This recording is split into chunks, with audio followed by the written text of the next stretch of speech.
People of the world, hello and welcome to Marketing as a Foreign Language, episode 75. Today on the show, Facebook and Instagram's algorithms are haunting me with ninja pants. So that's a thing. Google SEO Mythbusting is more content better, I'm not sure. In a startup reprise, Courtne Smith launches NewNew, a social network based on shared content. Hate social media? You'll love this documentary. Instagram CEO says Apple has an immense amount of power as app makers worry over impending iPhone software update. And last but not least, how to optimize for voice search. 6 SEO strategies for success. The show begins right about right now.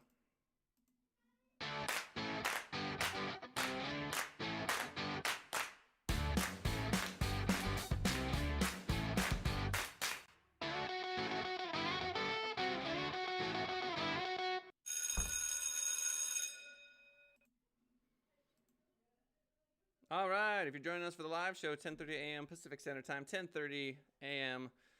Monday through Friday, do hit that like button. It makes me a very happy camper. Best Buy apparently is a advertiser for this particular article. CNET.com writes, Mr. Mark Searles, the author, Facebook and Instagram's algorithms are haunting me with ninja pants. I'm at a breaking point. There's only so much a man can take. As a man pushing 40, this is not me. This is Mr. Mark Searles writing. I've lived a long and fulfilling life. I've gone on adventures, taken risks, eaten weird food in different countries. Once I put myself in a hospital trying to backflip off of a hay bale. Regrets, I have a few, but none compare to the time I decided to buy a pair of ninja pants while idly scrolling through Instagram stories. Something tells me that this is going to be a story about remarketing. Where to start with this tale of woe? Perhaps at the beginning with the ninja pants themselves. If you're a man on any social media platform, there's a high chance you've already stumbled across ninja pants in your feed. Gigantic, baggy, potentially comfortable. Sometimes they're advertised as Japanese pants. The cool kids in Tokyo love them, apparently. Other times they're called casual harem pants. Well, that's very weird, raising a multitude of questions. What do people wear in a harem? If these are casual harem pants, what do formal harem pants look like? You know what? Mark Searles is my new favorite author. For some reason in 2020, I've been bombarded with ads for these loose-fitting jogger-style pants, and because I'm a bold man of action, I buckled. I decided to buy a pair. I want to buy a pair of ninja pants. I bought them because I was bored, swiping through Instagram stories on a lazy Sunday night. They looked nice. They were on sale. I'd never bought something from an ad on Instagram before, so there he went as a treat. After all, stuck indoors during a global pandemic, online shopping is one of the few surefire routes to a dopamine rush. It feels nice to have a package arrive, rip it open, like mini Christmas. So he paid $50 of Australian money. Oh, Mark's Australian.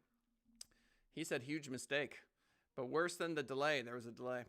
Worse than the shoddy product itself. Oh no, ninja pants are not of high quality. What the purchase did to my social media accounts almost instantaneously. Seconds after hitting buy, I realized I'd made a huge mistake. Thanks to the algorithms threatening to swallow democracy and civil discourse in one gigantic gulp, Instagram and Facebook assumed that Mark, after buying just one pair of ninja pants, wanted to buy nothing but ninja pants for the remainder of my life on Earth. My feed ever since, ninja pants, nothing but ninja pants. A tsunami of ninja pants. Do you understand? Here's what's happening. So this Mark character has never purchased anything on Instagram, and so all of the algorithms that are trying to collect data from his particular profile are only grabbing it from Instagram. So this does somewhat prove, or at least it's anecdotal evidence, that Facebook does not grab data from a Facebook account and port it over to Instagram. We don't know if Mark has a separate Instagram account where he signs in with an email or if he signs in using his Facebook. But if he signs in with his Facebook, that would lead us to believe that just because you sign in with your Facebook doesn't mean that there's this kind of cross-pollination of ads. So I guess what this tells us is, look, if you buy something on Instagram and you only buy one thing, then yeah, you're going to get hit up constantly with just that. So really what he should do is buy some more stuff. he should buy more stuff. Ninja pants. Who knew? Moving right along, searchenginejournal.com, Matt Southern writes, Google SEO myth busting. Is more content better? Google busts myths surrounding content creation in its latest episode of the SEO myth busting video series. Google's Martin Splitt and Lily Ray of Path Interactive discuss the most common concerns SEOs have when it comes to creating a website content. Together, they bust myths about more content being better, what to do about underperforming content, whether word count is a ranking factor, and more. So, more content being better. So there's something called zombie pages, and this is new. They're basically pages that have not been visited in quite a while, and rumor on the street has it that they can actually do you harm. My question is, if you create blog content and you link to that blog content from social media, if you just delete the zombie pages, then, well, you have a bunch of broken links on the internet, and that can't be good for SEO. Now, can it? So what are you supposed to do? Are you supposedly supposed to go back, delete the zombie pages, redirect them to some other page? I don't know. It feels like your time would be better spent, I don't know, creating a show or doing more video content or focusing on your Google ads or creating better, higher quality blog content. That's my 2 cents. So here we go, updating the same type of content each year versus creating new one. Ray asks, if a publisher routinely writes about the same topic every year, should they create new articles or update old ones? This I like this question. If there's only incremental changes to be made from one year to another, Splitt recommends updating existing articles. Google may view similar articles from the same publisher as duplicate content, which is something you want to avoid. So that's a big deal. That's a big change. If you want to stay fresh, everyone is constantly doing, 10 gift ideas for Christmas, or I guess that would change every year. What wouldn't change? What would be an evergreen content that you would do every year? I'm having a hard time thinking of what that would be. It feels like there would be a difference every year, at least in all the examples that I can immediately pull up in my brain. How much content should I have, and to what extent does this help my performance? Splitt advises not to produce content for the sake of producing content. There's only so much to be said about certain topics, in which case rambling on with article after article won't help much. Producing lots of content on a regular basis is most recommended for industry blogs where new information is coming out all the time. Does having a blog producing new content help my performance on Google?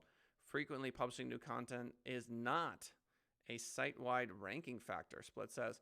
However, showing that you frequently update your blog with things like industry news can enhance your reputation with visitors. Now, you got to wonder about the link building portion of this, because if you're using blogs as a link building mechanism, how does that change this? If you're just creating additional blogs that nobody sees, that's one thing. But if the blogs are earning links from social media, how does that change the outlook? Updating older pieces of content. Updating older content is worthwhile if something significant has changed. If there are no significant changes, then Splitt recommends publishing new and different content and linking the old article to the new one. Okay. Is there any way that Google tells us there's too much content, or that maybe the content is underperforming? Ray asks whether Googlebot crawl statistics can be used to determine if a site has too much content. How frequently Googlebot crawls your content is not an indication of content being good or bad, or having too much, Splitt says. What would be more helpful is to check for the performance report in Search Console. Google Search Console, for those of you that aren't familiar, is free. You can add it just like Google Analytics, and it gives you a plethora of data that is important to understand if you are a serious SEO. If the report shows you're getting a lot of impressions but not many clicks, you might want to change something about it. Splitt specifically states there's no such thing as too much content. Okay. Underperforming content and the overall trustworthiness or authority. Underperforming content will not necessarily bring down the authority of your site from Google's perspective. That is echoes what I was saying earlier. Why go back and change it? For example, content may not be performing well because it's spammy, which would reflect negatively on your site. Obviously, I'm not referring to spammy content. If you were to create spammy content, well, then you would just be making a mistake and wasting everyone's time. Regardless of the reason for content underperforming, it's always a good idea to reassess whether it should be updated or taken down. Well, there it is, the take it down option. I don't know, skeptical. Grouping and consolidation of one's content. Ray asks about the impact of having substantial amounts of very short articles, such as Q&As with only a few sentences. Google may treat such pages as light or thin content, which would have a negative impact on search rankings. Well, there you go. Split recommends grouping the shorter pieces of content together into one big article as long as it would make sense to do so. Interesting. Is word count a ranking factor? No. According to Split, it is not. If it takes 50 words, 100 words, or 1,000 words to communicate what a reader needs to know, well, then it's all fine in Google's eyes. Really, I think what we're trying to boil down here is Google is doing its best to understand whether or not people are interacting well with a piece of content. They've said before that time on site is not a ranking factor, which is a bit odd to me. And the reason they use this evidence is that it's easily manipulatable. So I could have 10,000 bots just sit on a website for like 20 minutes each, and all of a sudden we rank number one. So I understand that. But what are people doing on a website that has a successful piece of content? Well, perhaps they're visiting another page. Perhaps there is time on site plus some other metrics. Whether they come back to the site, the keyword they use to find that particular page, the amount of links to that page. There are obviously ranking factors at play here. So what Google cares about is satisfying user intent. Yeah, exactly. If a user is searching for a question that warrants a quick answer, then a shorter piece of content would be a good match. So specific keywords and word count. Ray asks whether publishers should aim for matching their competitors' output when it comes to word count. It depends, Split says. If all your competitors are doing the same thing, it doesn't really mean that they're doing it right. Even if your competitors are ranking well right now, it doesn't mean they always will be. Auto-generated content is obviously a bad idea. How does Google determine duplicate content? Ray asks if Google has a threshold for identifying duplicate content. Split is not sure if there's a threshold. He explains that Google uses content fingerprinting to determine whether content is duplicated. Each page has its own fingerprint that is used to determine how similar one piece of content is to another. Split says Google uses similarity metrics as well, but did not provide any specifics. Okay, good stuff. Thank you to the folks that are hitting the like button. Much appreciated. Good stuff. Alrighty, moving right along. In a startup reprise, Courtne Smith launches NewNew, a social network based on shared content. This from TechCrunch. Jonathan Schieber is the author. Since her departure from Drake's entourage, where she worked as his longtime personal assistant, Courtne Smith has launched a line of hair products, a giveaway game that dropped swag like Yeezy shoes, and Kardashian beauty products called Surprise with a Z, and now NewNew, a social network based on the videos its users like and share. Think of the pitch as TikTok meets Facebook, where users congregate and create networks based on the videos, memes, and images they share. When Surprise launched in 2018 with the promise of tickets to a Drake show and an exclusive offer for a jacket from the artist's Scorpion tour, sites like Complex and Refinery29 took notice. After a year in operation, so did investors. The company Smith co-founded with Philip Diarra, a graphic designer and developer, attracted the attention of Andreessen Horowitz. Blah, blah, blah, blah, blah. So, NewNew intends to create a social graph around shared interest in videos or visual content in much the same way that Instagram created a new platform for social networking. The difference is that NewNew won't focus on content creators, but instead the passive followers who amplify those creators. All right. So potential new social media platform on the horizon. Will it work? I don't know. We shall see. Wired.com. Hate social media? You'll love this documentary. We talked about this one in a previous episode. I have not had a chance to check it out yet, but I do intend to. The Social Dilemma argues that humanity's greatest existential threat is not climate change, but Facebook. That seems a bit dramatic. As a documentary filmmaker, Jeff Orlowski, let's go with Orlowski, seems preoccupied with the destruction of the world. His 2012 film Chasing Ice captured the devastating effects of climate change on melting glaciers. In 2017, he documented the erosion of coral reefs in Chasing Coral. His latest film, The Social Dilemma, takes aim at an even greater danger. That, of course, would be social media. The Social Dilemma suggests more than once that social media represents humanity's greatest existential threat. Oh me, oh my. I first heard that phrase last April at the SF Jazz Center in San Francisco, where the technologist Tristan Harris unveiled a new agenda for tech. Harris, a former Googler, had spun his ethical concerns about social media and screen time into a new nonprofit, the Center for Humane Technology, which he formally introduced that day on stage. All right, what the heck? So, we're all going to die, apparently. Arlovsky underscores these critiques with the bizarre, dramatized narrative that runs throughout the film, in which actors portray one imagined family's stereotypical conflicts with technology. There is no eye contact at the dinner table. A teenage daughter with social media damaged self-esteem and a teenage son who starts listening to increasingly radical videos on his phone. At one point, while the teenage boy is glued to his phone, the film cuts to a metaphorical control center of people manipulating the boy's feed, while I Put a Spell on You plays in the background, just in case you weren't paying attention. I don't know. Don't we all have responsibility for the way that we react to the world? I feel like this is a similar thing like when TV came out. I bet you could find articles of people saying, we're all going to die, TV's taking over. I bet you could find articles about people saying we're all going to die when radio came out. There's no privacy. When Alexa came out, everyone's like, Amazon has all our data, we're all going to die. There's just something about like fear-based clickability. You know what I mean? I mean, here I am covering this article. I'm giving this guy press. Why? Because it's interesting, you know, because it's something that, I don't know, feels like people might want to reflect on. I think that's probably the best way to describe it. I don't take this sort of thing too seriously. I think it's a really smart advertising ploy to say we're all going to die because everyone's adrenaline spikes up and they pay attention. The news has known this for many years. Advertisers have known this for many years. So I don't know.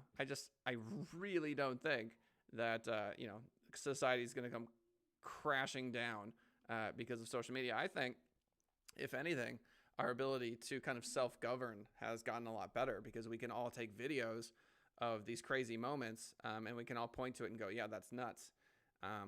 The way certain people are behaving in stores nowadays, the certain way some keyword some police are behaving. It's obviously a situation in which video evidence is incredibly important. So I'm actually very optimistic, which may not get the likes and shares, but it's how I feel. I feel like we are on the cusp of some really, really cool technological advancements. And I feel like social media is something that, just like any other addiction, needs to be understood and it needs to be appreciated as an addiction. And with anything in life, you got to find balance, and that is part of the human condition. I don't think it's social media's fault, honestly. Says the guy who owns an advertising agency. Instagram CEO says Apple has an immense amount of power. As app makers worry over impending iPhone software update. Instagram CEO Adam Mosseri said the company will push back on a planned change to Apple's iPhone operating system that would impact how it and other mobile advertisers track users. We believe that there's a way to be really responsible and give people control over their data and transparency into their data, but without cutting off our understanding and therefore operating blind, he said on Friday on CNBC's Squawk Box. This is an article obviously from CNBC.com. Megan Graham is the author. Mosseri also pointed to Apple's power over app makers since it controls the only way apps can be used on about 1 billion devices. Instagram CEO Adam Mosseri said the company will push back on a planned change to Apple's iPhone operating system that would impact how it and other mobile advertisers track users. But he said, I don't think we have much influence over Apple, and pointed to the power Apple has as the sole gatekeeper for apps across about 1 billion of its devices. That is pretty crazy if you think about it. I mean, that is a tremendous amount of power.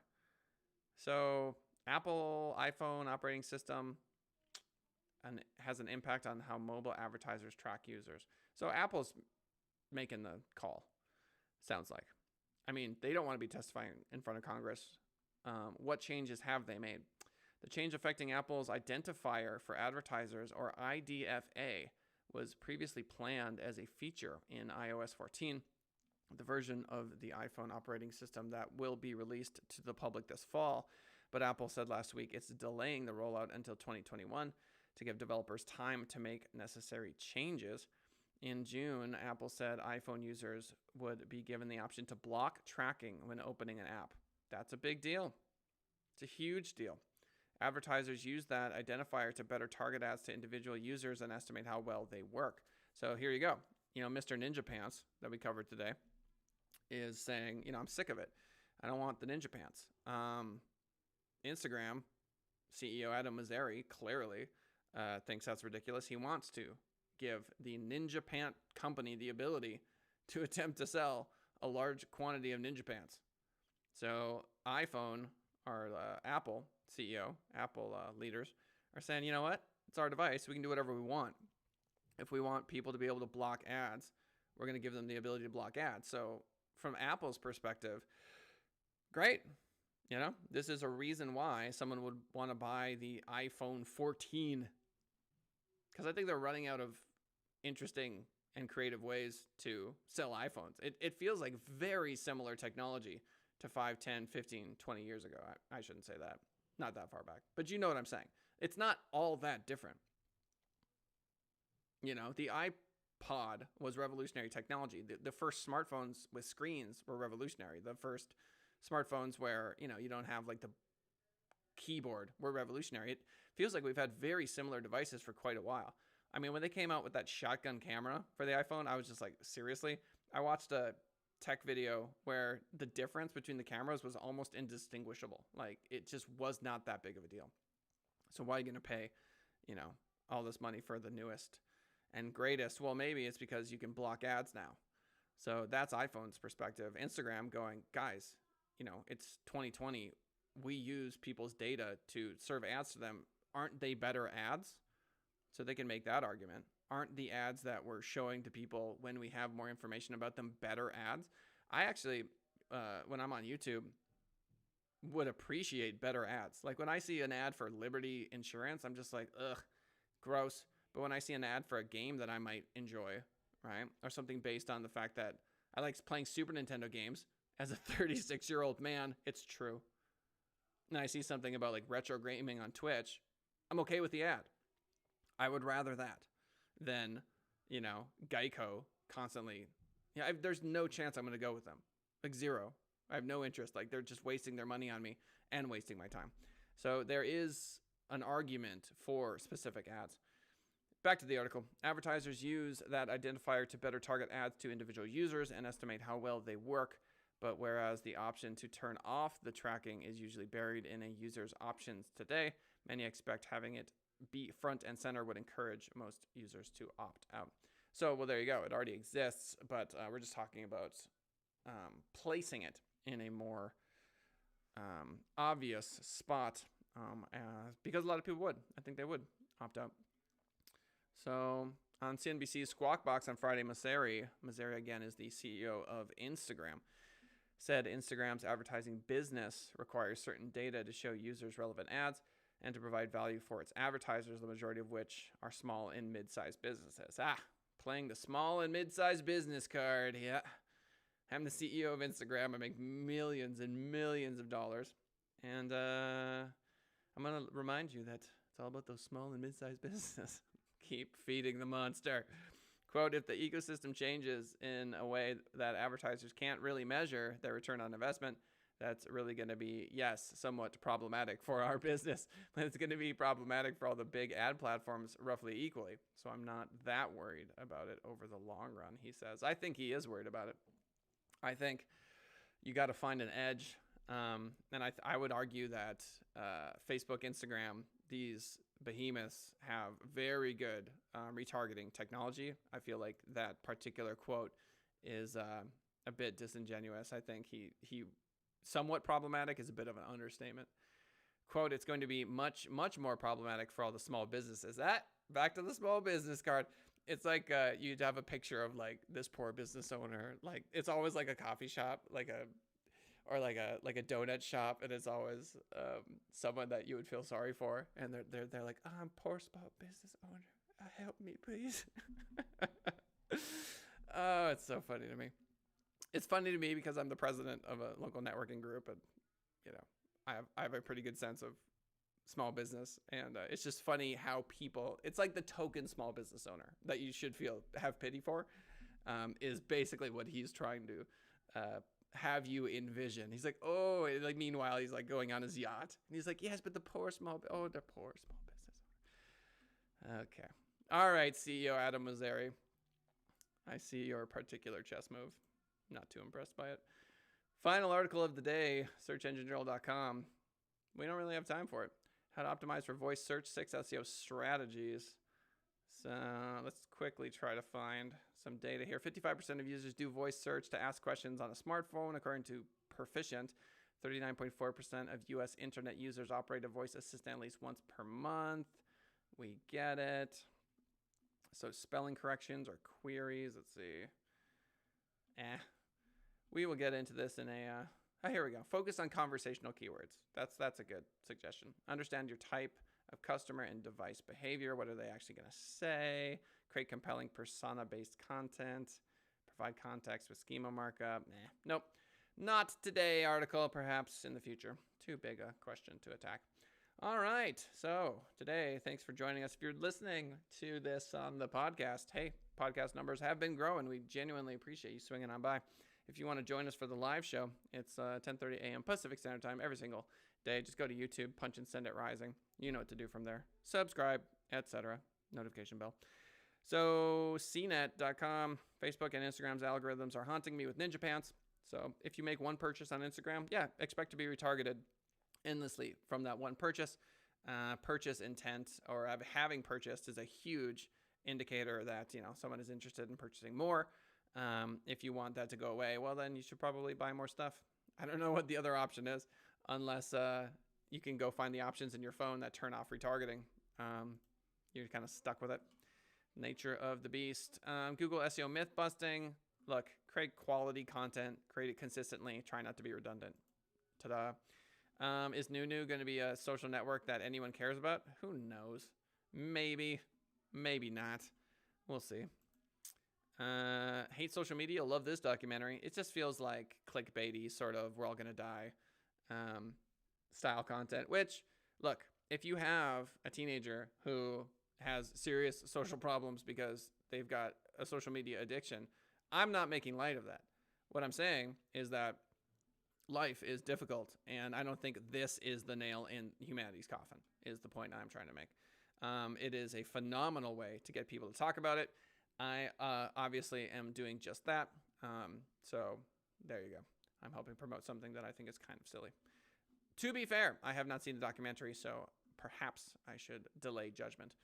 CNBC.com, Instagram CEO says Apple has an immense amount of power. They do, as app makers worry over impending iPhone software update. So iPhone makes an update saying, hey, look, you can opt out of ads. And then all of a sudden Instagram's revenue plummets because they're a leader in retargeting, and now they can't.